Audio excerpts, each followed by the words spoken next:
وزیر اعظم کے سیاسی مشیر ثناء اللہ کہتے ہیں کہ شفاف، آزاد، قابل قبول اور قابل اعتماد انتخابات ہوئے۔ مسلم لیگ نون کی قیادت نے جو وعدے کیے، عوام نے ان پر اعتماد کیا۔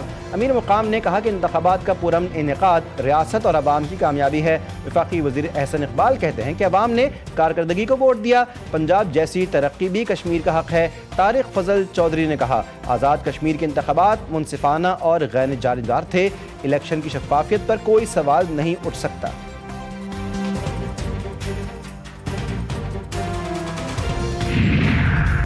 جو دھاندلی کا رونا روتے رہے ہیں وہ الیکشن چوری کرتے ہوئے پکڑے گئے۔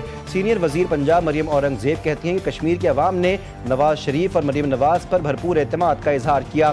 آزاد کشمیر انتخابات کے اگلے مرحلے میں بھی بھرپور کامیابی حاصل کریں گے۔ وزیر اطلاعات پنجاب عظمیٰ بخاری کا بھی پیپلز پارٹی کو کرارا جواب، کہا ٹھنڈا پانی پئیں اور سر پر بھی ٹھنڈا پانی ڈالیں۔ آزاد کشمیر کے عوام نے اپنا فیصلہ سنا دیا ہے، آپ کی غلط فہمی دور ہو گئی۔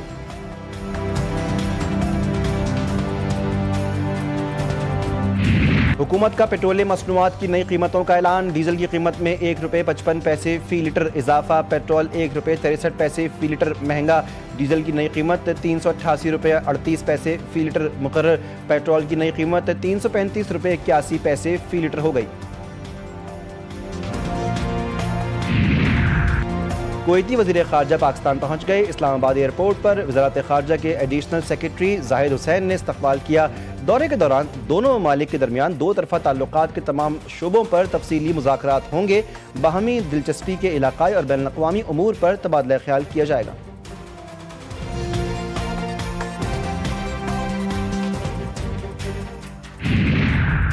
کشمیر کوز کو کبھی نقصان نہیں پہنچنے دیں گے، پرتشدد جتھے کو کشمیر کی ترقی قابل قبول نہیں، کالعدم جوائنٹ ایکشن کمیٹی کو پرامن انتخابات ہضم نہیں ہوئے۔ وفاقی وزیر اطلاعات عطا تارڑ نے کہا پرتشدد جتھے کے ارکان سے ممنوع اسلحہ برآمد ہوا، جتھے نے کامیاب انتخابات کو متنازع بنانے کی ناکام کوشش کی، شرپسند عناصر کا مکروہ چہرہ دنیا کے سامنے آ چکا ہے۔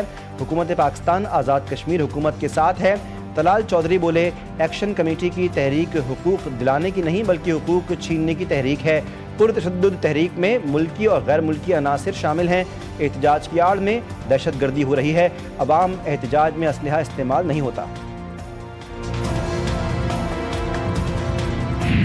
راولاکوٹ میں تشدد کے پیچھے کالعدم کمیٹی کا اشتعال انگیز ایجنڈا ایک بار پھر سامنے آ گیا۔ راولاکوٹ سے گرفتار کالعدم کمیٹی کے شرپسند محمد عابد نے انکشاف کیا کہ اس کا کالعدم کمیٹی کے مسلح گروپ سے تعلق ہے۔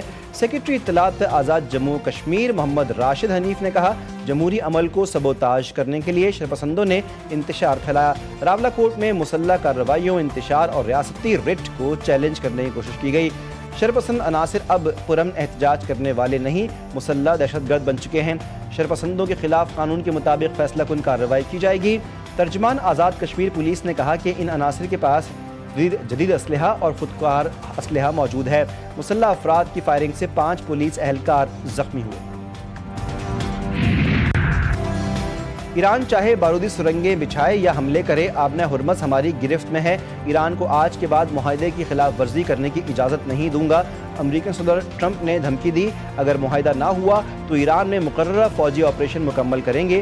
ایران کے ساتھ اب ہماری پوزیشن بہت مضبوط ہے۔ ہم ایران کے پاور پلانٹس اور پلوں پر حملوں سے گریز کریں گے۔ ہمارا ایران کے پاور پلانٹس اور پلوں پر حملوں کا ارادہ نہیں۔ ٹرمپ نے کہا کہ اسرائیلی وزیراعظم نتن یاہو مجھے جنگ میں پھنسائے رکھنا چاہتا ہے، مجھے نتن یاہو کی معلومات کی ضرورت نہیں۔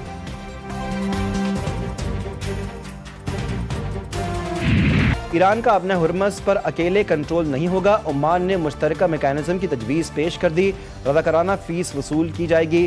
رائٹرز کے مطابق خلیجی ذرائع نے بتایا کہ عمان کی جانب سے پیش کی گئی تجویز کو خطے کے ممالک کی حمایت حاصل ہے۔ ذرائع کے مطابق عمانی تجویز کے تحت ایران اس آبی اہم گزرگاہ پر اکیلے کنٹرول حاصل نہیں کرے گا۔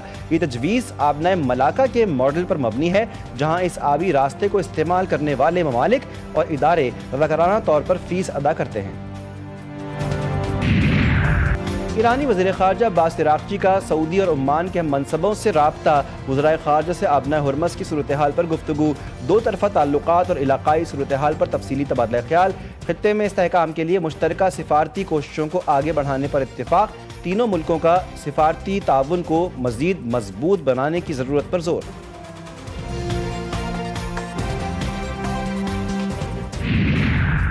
وزیراعظم شہباز شریف سے امریکی کانگریس کے وفد کی ملاقات پہ پاکستان امریکہ تعلقات، تجارت اور سرمایہ کاری پر تبادلہ خیال۔ وزیراعظم کا دو طرفہ تجارت، آئی ٹی، توانائی اور معدنیات کے شعبوں میں تعاون بڑھانے پر زور۔ ٹرمپ کی پاک بھارت کشیدگی کے خاتمے میں کردار کو سراہا۔ امریکی کانگریسی ارکان نے علاقائی امن کے لیے پاکستان کے کردار کی تعریف کی۔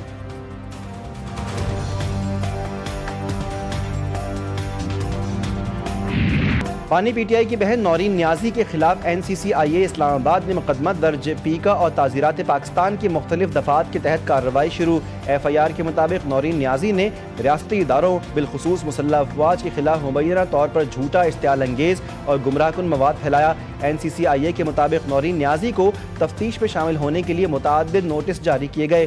دیگر ممکنہ کرداروں کا تعین تفتیش کے دوران کیا جائے گا۔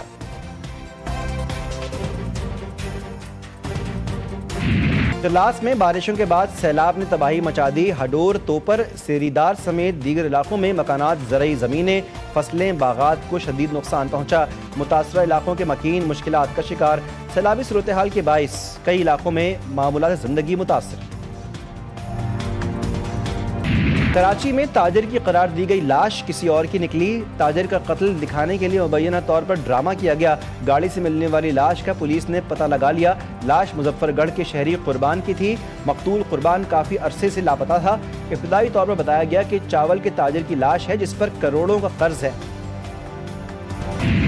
اور ویسٹ انڈیز کے خلاف پہلے ٹیسٹ میں قومی ٹیم پر شکست کے بادل مزید گہرے ہو گئے۔ 211 رنز کے ہدف کے تعاقب میں قومی بیٹنگ لائن پھر لڑکھڑا گئی۔ 102 رنز پر 9 کھلاڑی پویلین لوٹ گئے۔ عامر جمال اور سلمان علی آغا 0، اذان اویس اور امام الحق 3 رنز پر آؤٹ۔ محمد رضوان 11 اور شان مسعود 3 رنز ہی بنا پائے۔